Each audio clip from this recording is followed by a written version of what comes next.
Hey guys, welcome back to my channel. Today I would like to show you how to hide or show tab bar and top bar. So on the left side you can see my tab bar, and at the very top the top bar, of course. And for example, I want to hide them now to increase my workspace.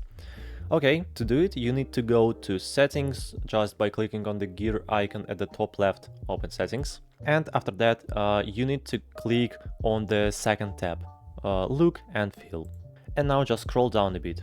Of course, in this tab you can change your theme color, for example, and so on. And here's the necessary setting. So here you can enable Zen browser's compact mode. Just click on this button and select the necessary option. For example, hide only tab bar, or hide only top bar, or you can hide both of them. Just click on the third option.